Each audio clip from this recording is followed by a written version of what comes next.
Headlines प्रायोजक राम बंधू, सर्वोत्तम मसाले राम बंधू मसाले।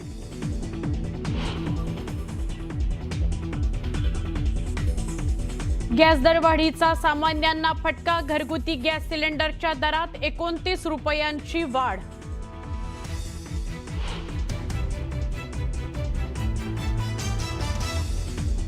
राज्यसभेसाठी राष्ट्रवादी काँग्रेसचा उमेदवार आज ठरणार, मंत्री छगन भुजबळांच्या नावाची जोरदार चर्चा।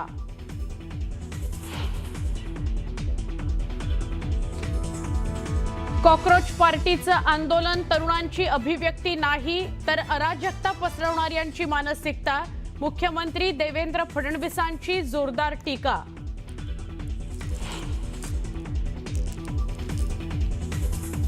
देखभाल दुरुस्तीच्या कामाकरता मध्य आणि हार्बर मार्गावर मेगा ब्लॉक काळामध्ये अनेक गाड्या रद्द होणार।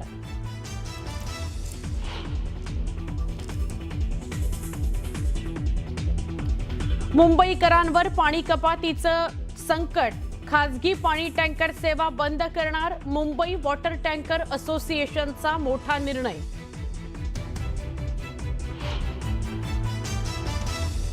मॉन्सूनची तळकोकणामध्ये एंट्री, येत्या 2-3 दिवसात मुंबईसह राज्यभरात मॉन्सून दाखल होण्याची शक्यता।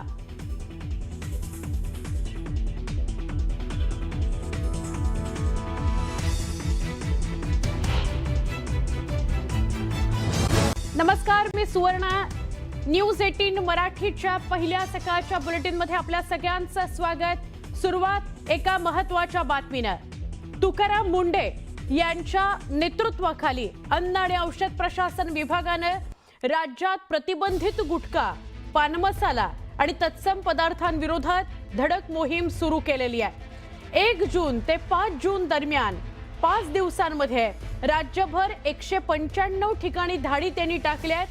या कारवाई दरम्यान 192 आरोपींना अटक करण्यात आली आहे। तब्बल 1,99,00,000 प्रतिबंधित माल जप्त करण्यात आलेला आहे। कडक कारवाईवरून तुकाराम मुंढेंचं सर्वत्र कौतुक होत आहे। त्यांच्या कारवाईविषयीचे रोज अपडेट प्रसार माध्यमांवर येत आहेत। तुकाराम मुंढेंच्या धडक कारवाईविषयी आपण पुन्हा एकदा जाणून घेऊया। 1 जून ते 6 जूनच्या दरम्यान 5 दिवसांमध्ये 195 धाडी त्यांच्या विभागाने टाकलेल्या आहेत। 192 आरोपींना अटक करण्यात आलेली आहे। 1.99 कोटींचा माल जप्त करण्यात आलाय। कोकण विभागामध्ये सर्वाधिक 79 धाडी टाकण्यात आल्या आहेत आणि या सगळ्या प्रकरणांमध्ये आतापर्यंत 123 FIR दाखल करण्यात आलेले आहेत। अजून एका महत्त्वाच्या बातमीकडे आपण वळतोय। 14.2 किलोच्या घरगुती LPG सिलेंडरच्या दरात 29 रुपयांची वाढ झालेली आहे। यामुळे देशभरातील सर्वसामान्यांना महागाईचा फटका बसणार आहे। या दरवाढीमुळे मुंबईमध्ये घरगुती सिलेंडरचा दर 912 रुपये 50 पैशांवरून 941 रुपये 50 पैसे झालेला आहे।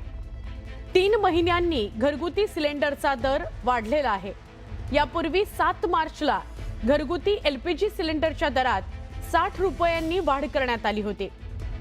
यापूर्वी 1 जूनला व्यावसायिक सिलेंडरच्या दरात 42 रुपयांची वाढ झालेली होती। व्यावसायिक सिलेंडरच्या या दरवाढीनंतर अवघ्या 6 दिवसांमध्ये घरगुती ग्राहकांवर दरवाढीचा बोजा पडलेला आहे। आता मुंबईमध्ये घरगुती सिलेंडरचा दर 941 रुपये असणार आहे। आखाती युद्धामुळे ही दरवाढ केल्याचं सरकारचं म्हणणं आहे।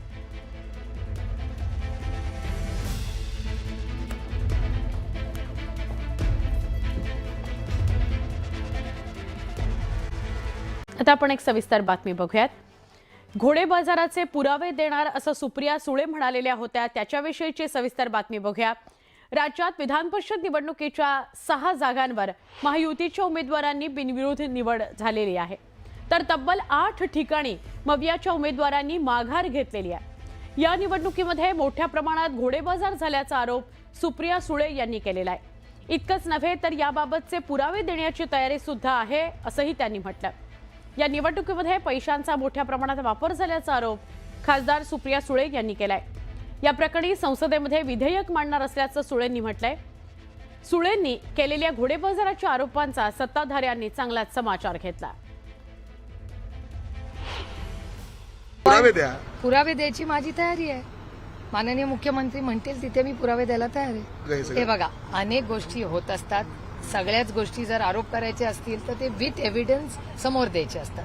ते गंमत काय आहे, नुसतं दगड मारून पळण्यात काय मजा नाही, पूर्ण लढण्यात मजा आहे. आमच्याकडे एक तर हे बघा, आम्हाला कोणी पैसे ऑफर केले नाही, पण पैशाचा वाटप होईल, मोठा घोडे बाजार होईल अशी प्रचंड चर्चा माध्यमातून होती, समाजात होती आणि कार्यकर्त्यांना ऑफरही फोनवर आल्या होत्या. आता आम्हाला हे सगळं करायचं नव्हतं आणि माझं वैयक्तिक मत आहे या गोष्टी होऊ नये.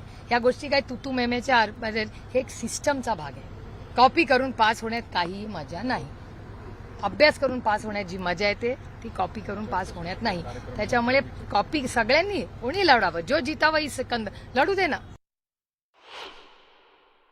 घोडे बाजार हवाय का, मी तुम्हाला त्याचा पुढचा टप्पा सांगते. मी स्वतः सुप्रिया सुळे एक नागरिक आणि लोकप्रतिनिधी म्हणून एक पार्लमेंटमध्ये बिल मूव्ह करते.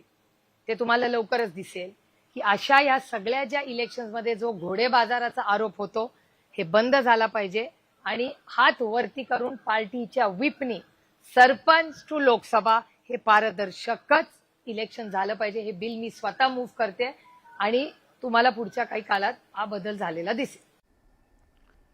सुप्रिया सुळेंनी केलेल्या घोडेबाजाराच्या आरोपांचा सत्ताधाऱ्यांनी समाचार घेतला. विशेष म्हणजे सुप्रिया सुळेंनी मांडलेली संकल्पना मुख्यमंत्री देवेंद्र फडणवीस यांना सुद्धा आवडलेली आहे. मात्र याच वेळी त्यांनी सुप्रिया सुळेंना आत्मपरीक्षण करा असा सल्लाही दिलाय. सुप्रियाताई, माझी विनंती आहे, तुम्ही असं बोलू नका. 62 वर्ष काँग्रेस पार्टीने आणि सत्ताधीशांनी ज्या बदमाशा केल्या आहेत त्या बदमाशा नक्की आम्ही नाही केल्या आहेत. सुप्रियाताईंना विनंती आहे की असं बोलू नका. 1000 गोष्टी आमच्याकडे आहेत, त्या आम्हाला उघड कराव्या लागतील. मी 35 वर्ष झाले भारतीय जनता पार्टीचा कार्यकर्ता आहे. मी अनेक सरकार बघितले आहेत. त्यामुळं आज जोडून विनंती आहे की असं बोलू नका, महाराष्ट्राला बदनाम करू नका, महाराष्ट्राचे संस्कार संस्कृती घालवू नका, असं करू नका अशी विनंती त्यांना आहे. मी एवढंच म्हणेन की माणसं पैशापेक्षा प्रेमानं जिंकता येतात हे जर तुम्हाला समजलं तर तुम्हाला अशा प्रकारचं बिल मांडण्याची आवश्यकता पडणार नाही. तथापि या निवडणूक प्रक्रियेत परिवर्तन झालं पाहिजे. या संदर्भात जर कोणी बिल मांडणार असेल तर मला काहीच हरकत नाही. माझंही मत आहे की निवडणूक प्रक्रियेमध्ये परिवर्तन झालं पाहिजे. पण घडणाऱ्या राजकीय घडामोडींच्या अनुषंगाने काही स्पेशल रिपोर्ट्स बघूया. हातातलं घड्याळ काढून कमळ हाती घेतलेल्या नवनीत राणांना आता पुन्हा घड्याळ खुणावू लागलेलं आहे.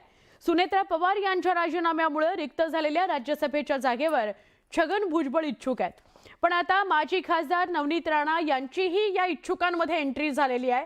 लोकसभेमध्ये पराभूत झालेल्या नवनीत राणांना राष्ट्रवादी काँग्रेसमध्ये गेल्यावर आपली वेळ बदलेल असं वाटू लागलंय.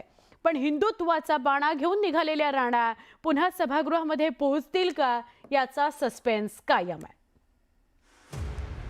नवनीत राणा राज्यसभेच्या जागेसाठी प्रयत्नशील आहेत. मात्र त्यासाठी त्यांना राष्ट्रवादी काँग्रेसमध्ये प्रवेश करण्याची अट ठेवण्यात आल्याची सूत्रांची माहिती आहे. दरम्यान राष्ट्रवादीच्या कोट्यातल्या या जागेसाठी ज्येष्ठ नेते आणि मंत्री छगन भुजबळ यांचंही नाव आघाडीवर होतं.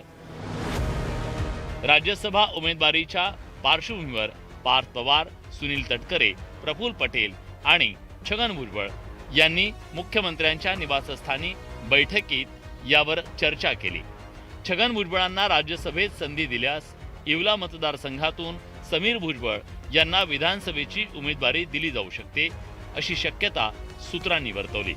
नवनीत राणा यांना संधी दिली तर राष्ट्रवादी काँग्रेसमधील ज्येष्ठ नेत्यांना हा निर्णय मान्य असेल का हा प्रश्न निर्माण झालाय. त्यामुळे सुनेत्रा पवार यांच्या प्रतिक्रियेकडे सगळ्यांचं लक्ष लागलं होतं. प्रत्येक पक्षाला सगळ्यांचे विचार घेऊन एखादा उमेदवार ठरवण्याची आणि त्यांचा तो एक भाग असतो आणि तसं चाललेलं आहे आमच्याकडे. त्याच्यामुळे उमेदवारांची चर्चा होत असताना अशी अनेक नावं बाहेर पडतात नेहमीसारखी, तशी पडत असतील. पण आता आपण बघूया काय म्हणजे संध्याकाळपर्यंत किंवा उद्यापर्यंत तुम्हाला नाव कळेल. भुजबळांचं नाव असण्याची शक्यता वाटते. सांगता येत नाही, सगळ्याच गोष्टी आपण सगळ्यांचा सारासार विचार करत असतो. उपमुख्यमंत्री सुनेत्रा पवार यांनी कुणाला उमेदवारी मिळणार हे स्पष्टपणे सांगितलेलं नाही. मात्र सुनेत्रा पवार यांच्या राज्यसभेच्या रिक्त जागेवर फक्त राष्ट्रवादीचाच हक्क असल्याचं माजी आमदार अमोल मिटकरींनी स्पष्ट केलं. पक्षातल्या ज्येष्ठांना संधी मिळायला हवी याकडे मिटकरींनी लक्ष वेधलं. उपमुख्यमंत्री सुनेत्रा वहिनी पवार यांची जी जागा आहे ती राष्ट्रवादी काँग्रेस पक्षाचीच अधिकृत जागा असल्यामुळे भेटीगाठीला या काही अर्थ आहे असं मला वाटत नाही. आणि आम्ही स्पष्टपणे सांगतो की तिथे राष्ट्रवादी काँग्रेस पक्षाचे कुठलेही ज्येष्ठ नेते यांचीच तिथे वर्णी लागावी, दुसऱ्यांनी आमच्या घरात इंटरफेअर करू नये. राज्यसभा निवडणुकीसाठी अर्ज दाखल करण्याची अंतिम मुदत 8 जून आहे. त्यामुळे पुढील 2 दिवसात राजकीय घडामोडींना आणखी वेग येण्याची शक्यता आहे. राष्ट्रवादीच्या कोट्यातली ही जागा छगन भुजबळांच्या गळ्यात पडते की राष्ट्रवादी काँग्रेसमध्ये येऊन नवनीत राणा ही संधी घेतात, याकडे राजकीय वर्तुळाचं लक्ष लागलंय. Bureau report, news 18 Marathi.